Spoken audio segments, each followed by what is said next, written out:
Saudara, Anda menyaksikan Kompas Bisnis bersama saya Putri Oktaviani. Sudah 4 kali saudara Bank Indonesia memotong bunga acuan alias BI Rate dari awal tahun 2025. Rapat Dewan Gubernur Bank Indonesia 20 Agustus menggunting bunga acuan sebesar 25 basis poin.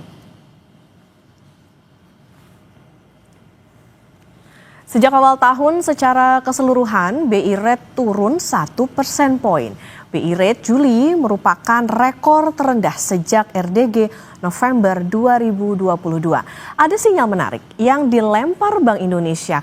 Ke depan, Bank Sentral akan terus mencermati ruang penurunan suku bunga untuk mendorong pertumbuhan ekonomi yang lebih tinggi sejalan dengan rendahnya perakiraan inflasi dengan tetap mempertahankan stabilitas nilai tukar rupiah. Perlu dicatat saudara, suku bunga acuan Bank Indonesia turun saat ekonomi justru sedang meroket ke 5,12%.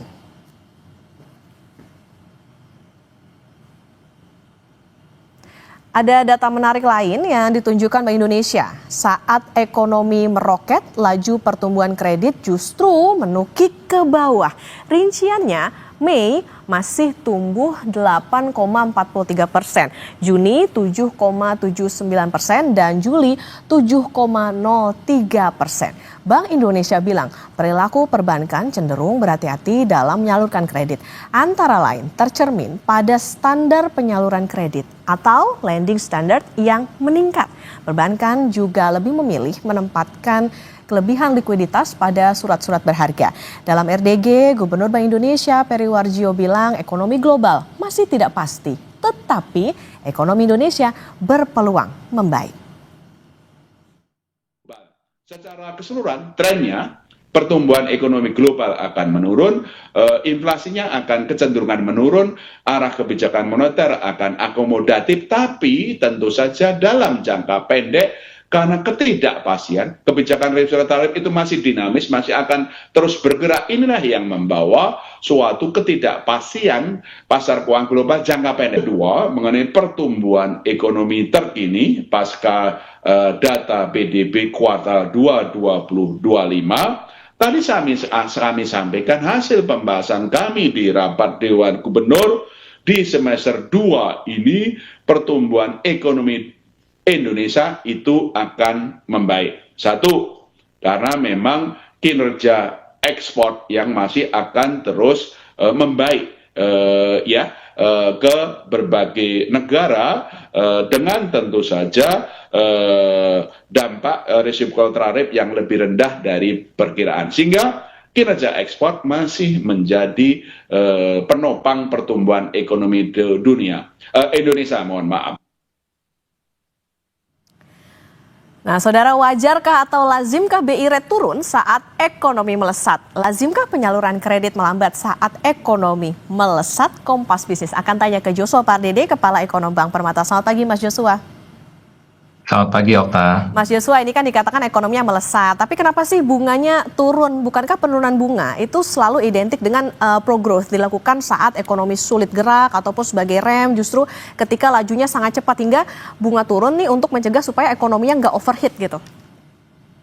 Ya, yang pertama adalah melesat itu adalah relatif ya. Jadi kalau kita bicara apakah pertumbuhan ekonomi 5,12% itu apakah benar-benar dirasakan oleh masyarakat kalangan menengah ke bawah, masyarakat berpenghasilan rendah, pertama. Lalu juga kalau kita bicara forward looking ke depannya, kita bicara kebijakan suku bunga kebijakan Bank Indonesia ini adalah forward looking, kebijakan yang forward looking. Artinya Bank Indonesia juga tentunya melihat bagaimana potensi kondisi ekonomi ke depannya, khususnya di semester kedua, yang dimana tadi sudah disampaikan juga bahwa kondisi semester 2 memang penuh tantangan, khususnya apalagi dengan implementasi kebijakan tarif Trump yang sudah mulai berlaku di awal Agustus, sehingga kami justru melihatnya adalah kinerja ekspor justru akan mengalami perlambatan di kuartal ketiga ini.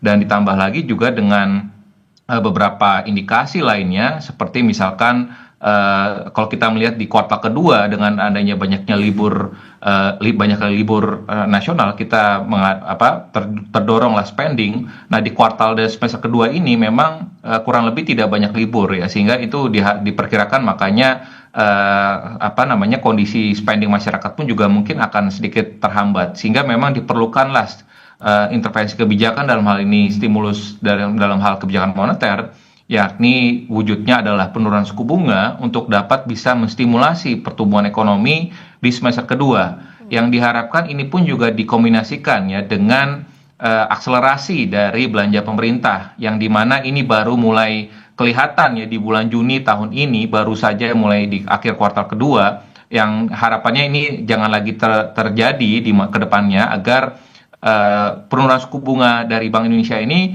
bisa lebih efektif lagi, bisa mendorong pertumbuhan aktivitas ekonomi untuk seluruh lapisan masyarakat, sehingga ekonomi kita akan bisa lebih sustain lagi ke depannya. Oke, berarti tadi ada bagaimana faktor eksternal, tadi soal bagaimana tarif Trump, kemudian juga salah satunya kalau dari internalnya adalah soal bagaimana spending dari masyarakat. Ini artinya apa? Ada indikasi Mas Joshua concern dari BI ini soal daya beli, ada concern pada inflasi inti yang terus rendah? Ya, kalau kita bicara tentu ya ruang penurunan itu, kalau Pak Peri sampaikan beberapa RDG sebelumnya, ruang itu tetap terbuka. Artinya dua faktor utamanya adalah memang inflasi, ekspektasi inflasi yang tetap rendah. Yang kedua adalah memang stabilitas rupiah yang terkendali. Nah, terkendalinya ekspektasi inflasi ini, pertama adalah kita membacanya juga inflasi dari sisi mana, dari sisi permintaan kah atau dari sisi supply.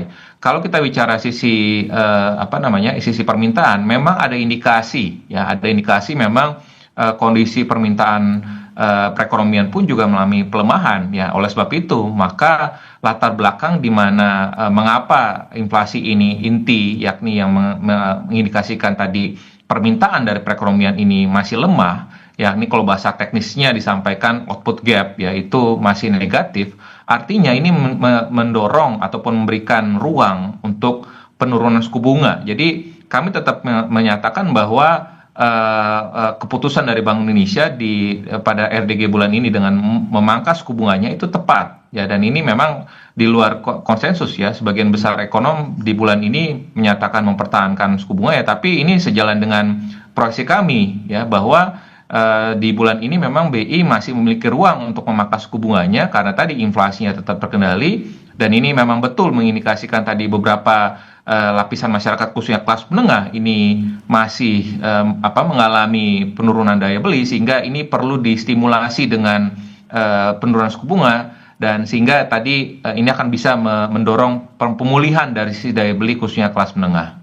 Oke, jadi catatan bahwa keputusan BI ini tepat, semoga harapannya juga bisa diakselerasi nih sama perbankan. Mas Joshua, yang juga jadi catatan ini soal adalah pertumbuhan kredit perbankan yang terus melambat. Kalau dari catatan BI itu pada Juli 2025 tumbuhnya 7,03, ini menurun dibandingkan dengan bulan sebelumnya 7,77%. Nah, perlambatannya ini kan makin tajam. Oke, kita paham jika investasinya naik signifikan, tapi lazim nggak kredit turun saat investasinya naik dan terjadi saat ekonominya naik? Jangan-jangan pertumbuhan ekonomi sekarang kayaknya pemerintah overclaim gitu dengan kondisi sekarang. Nah, sebenarnya kalau kita ini juga mestinya dipertanyakan juga. Artinya data PDB kuartal 2 di mana investasi yang meningkat hingga PMTB-nya ya mendekati 7%, itu kan juga agak bertentangan dengan pertumbuhan kredit yang cenderung melambat. Namun kalau kita telusuri lebih dalam lagi, mengapa pertumbuhan kredit ini melambat?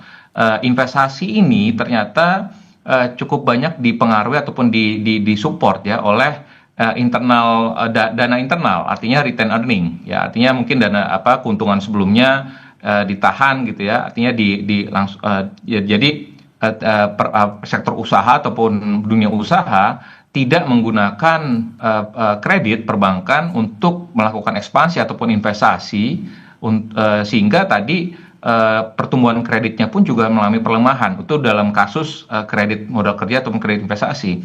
Lalu terkait dengan kredit konsumsi, tentunya tadi masih berkaitan dengan kelas menengah ataupun secara konsumsi secara umum ya, di mana tadi misalkan untuk beberapa konsumen kecenderungannya saat ini masih menunda misalkan untuk pembelian perumahan ataupun pembelian mobil ya. Saat ini justru terjadi tren behaviornya down trading, artinya yang misalkan masyarakat sebelumnya beli mobil baru, saat ini justru malah kecenderungannya beli mobil bekas ya. Itu terindikasi juga misalkan pembiayaan multi finance di mobil-mobil bekas itu meningkat sangat signifikan sekali. Artinya nyata sekali bahwa permintaan kredit baik itu konsumsi dan juga seluruh modal kerja dan juga investasi ini cenderung mengalami pelemahan karena tadi investasinya disupport oleh dana internal karena mungkin beberapa sektor misalkan pertambangan dan juga perkebunan CPO masih mendapatkan windfall komoditas sehingga dana cash-nya masih berlebih sehingga tidak membutuhkan lagi belum membutuhkan pembiayaan dari perbankan.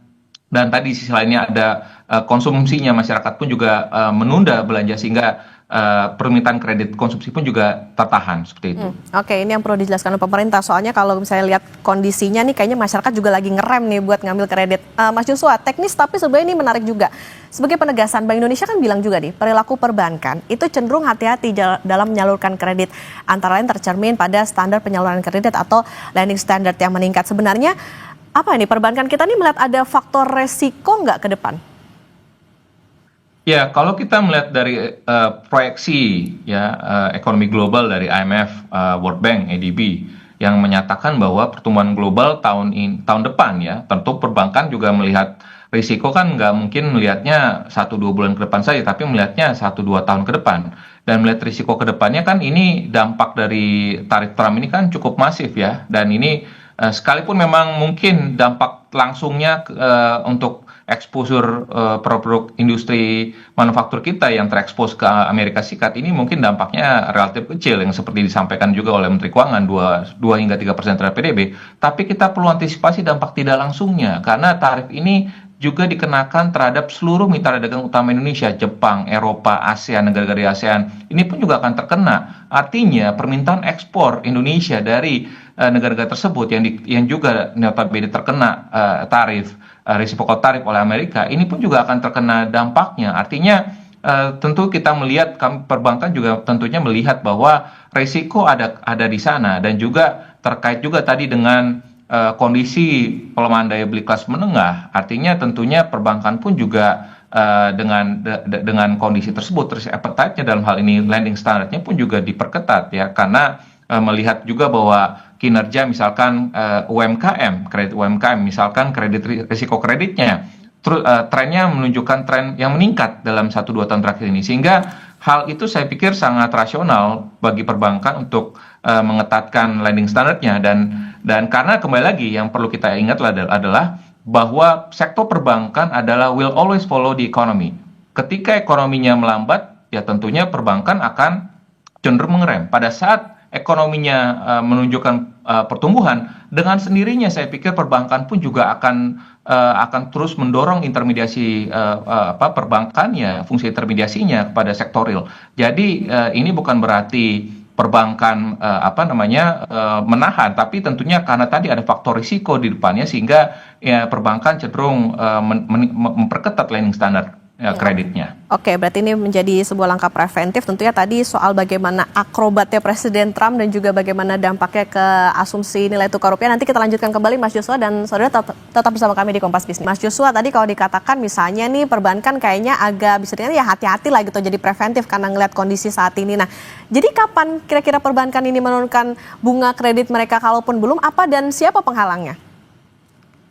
Ya, kalau kita bicara kapan, tentu transmisi ke suku bunga ini akan terus bekerja ataupun berlanjut ya, dan ini tentunya akan dan ada prosesnya ya. Kalau kita bicara pada saat suku bunga acuan BI, let's say diturunkan, itu ada waktu 1 bulan setidaknya ya pada saat perbankan menyesuaikan suku bunga deposito karena ada waktu kewajiban perbankan pun juga menginformasikannya kepada nasabah ya jika ada mau menurunkan suku bunga deposito. Nah setelah suku bunga deposito ini turun tentunya ada waktu lagi jarak waktu antara sampai dengan nanti suku bunga kredit ini juga diturunkan dan ini sangat akan bervariasi dari masing-masing perbankan bagaimana kondisi dari risiko kreditnya atau NPL-nya dari perbankan tersebut, ataupun dari sisi kondisi likuiditasnya yang tidak bisa dipukul rata, karena ada bank-bank yang mungkin likuiditasnya cenderung ample, sehingga mungkin penyesuaian suku bunganya bisa relatif lebih cepat,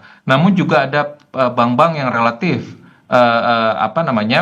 likuiditasnya relatif ketat, sehingga tentunya pada saat penyesuaian suku bunga kredit, ya ini tidak bisa cepat, karena suku bunga dana pihak ketiganya pun juga masih relatif tinggi, ya sehingga oleh sebab itu ya ini memang akan case by case dari masing-masing bank terkait dengan kondisi likuiditas dan juga risiko kreditnya. Namun kami meyakini bahwa perbankan akan tentunya karena ini mengingat suku bunga BI adalah reference rate, adalah suku bunga referensi, tentunya perbankan akan mengikuti tentunya suku bunga acuan BI tersebut. Namun proses ataupun time lag-nya ini akan membutuhkan waktu. Namun besaran dan juga waktunya ini akan sangat bergantung kembali lagi kepada kondisi masing-masing perbankan.